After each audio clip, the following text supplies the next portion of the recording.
¿Sabías que Jesucristo es el esposo de Israel? ¿Qué significa ser el amigo del esposo? ¿Qué significa que debemos menguar y que el Señor debe crecer? Vosotros mismos me sois testigos de que dije, yo no soy el Cristo, sino que soy enviado delante de Él. El que tiene la esposa es el esposo, mas el amigo del esposo que está a su lado y le oye, se goza grandemente de la voz del esposo. Así pues, mi gozo está cumplido. Es necesario que Él crezca, pero que yo mengüe.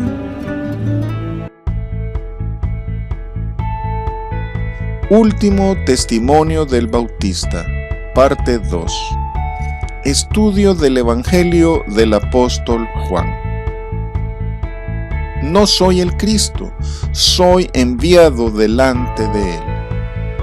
A aquellos que llegaron con la noticia que el Señor Jesús bautizaba y que toda la gente iba a Él en un tono de que efectivamente tenía razón sobre Jesús de Nazaret, el Bautista les responde prácticamente con un «se los dije». Todo el testimonio del Bautista se resume en estos dos enunciados categóricos. Yo no soy el Cristo y solo soy un heraldo. El apóstol Juan insiste en este testimonio del Bautista en el que asegura que él no es el Mesías, especialmente por aquellos que proclamaban al Bautista como el Mesías y que quisieron convertirlo en protagonista, oponiéndolo a Jesús de Nazaret como su contraparte. El esposo. Aquí, en un contexto israelita, Juan el Bautista declara que el Señor Jesucristo es el esposo de Israel. En el Antiguo Testamento, uno de los nombres de Dios es esposo de Israel, en el sentido de que Él es fiel a su pueblo, comprometido de corazón con Él, al cual atiende, le provee y le ama con amor eterno. En el Nuevo Testamento se afirma que Cristo Jesús es el esposo de la iglesia. Pero no hay dos esposos, porque la iglesia es el remanente de Israel, es la nueva Jerusalén, es el Israel de Dios. Por tanto, siendo la iglesia la continuidad del pueblo de Dios, el esposo siempre ha sido Cristo Jesús. Entonces, ¿Jehová y Jesucristo son la misma persona? No, porque el nombre de Jehová es el nombre común para las tres personas de la Trinidad. Una comparación entre el Antiguo y el Nuevo Testamento demuestra que en ciertas ocasiones el Señor Jesucristo es llamado Jehová. Por ejemplo, el nombre Jehová significa yo soy el que soy, en el sentido de que Él ha sido, es y será. Y el Señor Jesucristo es el mismo ayer, hoy y por los siglos. Y el Espíritu Santo también es llamado Jehová. Por ejemplo, en el libro de Jeremías leemos que Jehová dice, escribiré mi ley en su corazón. Y en Hebreos leemos que es el Espíritu Santo quien lo dice. Así pues, el esposo siempre ha sido Cristo Jesús. El tema del matrimonio entre Dios e Israel es muy conocido en el Antiguo Testamento. Así, el Bautista aplica este tema de la boda a Jesús de Nazaret como el esposo mesiánico de Israel. Los evangelios sinópticos también lo dicen y es parte de la predicación apostólica. Cristo Jesús ha sido y es el esposo. Más adelante, en el episodio de la mujer samaritana, el apóstol Juan vuelve a tratar este tema. Yo soy amigo del esposo. En Israel era costumbre que el mejor amigo del novio fuese el encargado de todos los preparativos de la boda en representación del novio, el cual era conocido como Shoshbin, semejante al padrino en algunas bodas de hoy. En este sentido, los judíos atribuían a Moisés el papel de amigo respecto de Dios con Israel. Y aquí Juan el Bautista se presenta como el amigo del esposo, como el amigo de Cristo Jesús. Por su parte, el apóstol Pablo asume el papel de amigo del Señor Jesucristo en relación con las congregaciones que él fundó. A causa de esta especial relación y confianza, cualquier inconveniencia entre el novio y el amigo era de muy mal gusto. Por esto, Sansón se mostró indignado con su amigo que le acompañaba, porque al final, la que fue su primera novia, terminó en brazos de su acompañante. Respecto al Bautista, él se refiere a sí mismo como el que se estaba encargando de los preparativos de la boda de su amigo, el Señor Jesús, que se casaba con Israel, y dice que como amigo del esposo él nunca podría usurpar su lugar y casarse con la novia. Su único cometido es hacer los preparativos. De esta otra manera, el Bautista recalca que él no es el Mesías, sino que Jesús de Nazaret lo es. A Cristo Jesús le ha sido dado del cielo ser el esposo, pues sobre él descendió el Espíritu Santo. Hay aquí una alusión a las bodas de Caná que simbolizan la antigua alianza o boda, la cual sería sustituida por el nuevo pacto o boda con Cristo Jesús.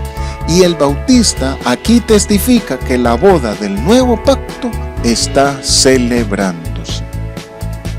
Se goza grandemente. El gozo es resultado de un amor tal que lleva a agradarse por todo lo que la persona amada hace. El énfasis principal de toda boda es el gozo. Por eso no debía faltar el vino del Espíritu, cuya escasez implica también la carencia de alegría en la celebración del idilio. El Bautista, lleno de ese vino, se alegra grandemente por la manifestación de Jesús a Israel. Cada uno de los que pertenecemos a la iglesia, la esposa del Cordero, seamos judíos o griegos, somos considerados amigos del Señor. Y al igual que el Bautista, nos alegramos grandemente de la voz del esposo. Mi gozo es cumplido. Un gozo cumplido significa la certeza y convicción de la verdad de Jesús, la verificación de que su obra es de Dios, la comprobación del cumplimiento de la palabra de Dios y el cumplimiento del deseo hecho en Dios. Abraham, Simeón y Ana se alegraron de ver el día del Señor. Ahora el Bautista es testigo presencial de ese día y se goza. Nosotros también debemos regocijarnos en el Señor. El gozo de oír su voz. En el relato de la boda en Caná, símbolo del antiguo pacto o boda, no se escuchó la voz del esposo ni la del amigo del esposo.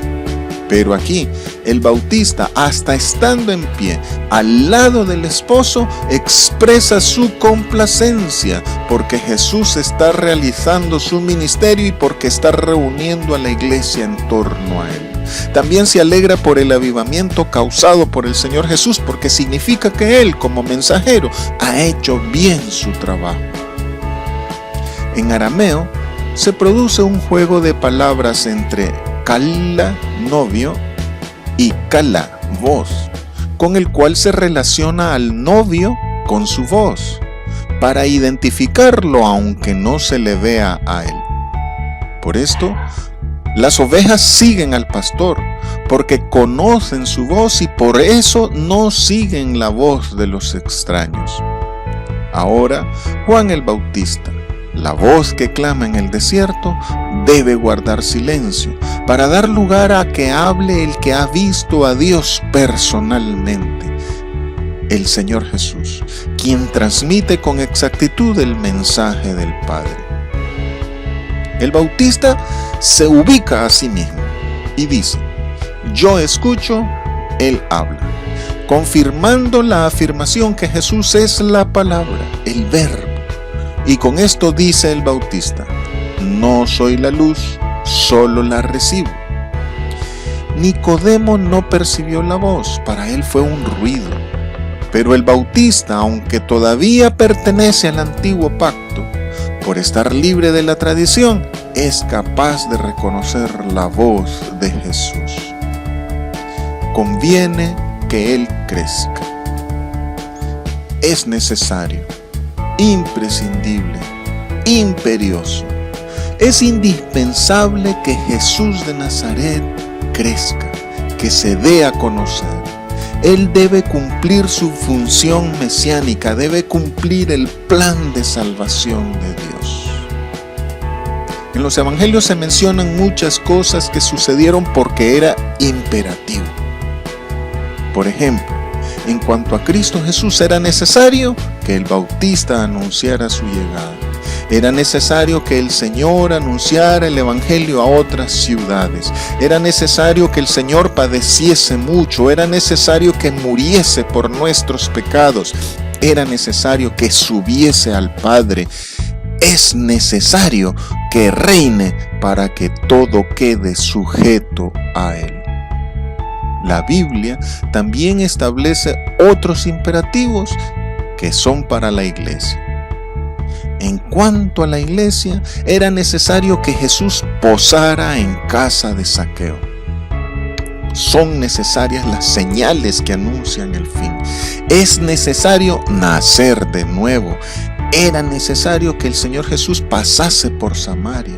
Es necesario adorar en espíritu y en verdad. Es necesario obedecer a Dios antes que a los hombres. Es necesario creer en el Señor Jesucristo.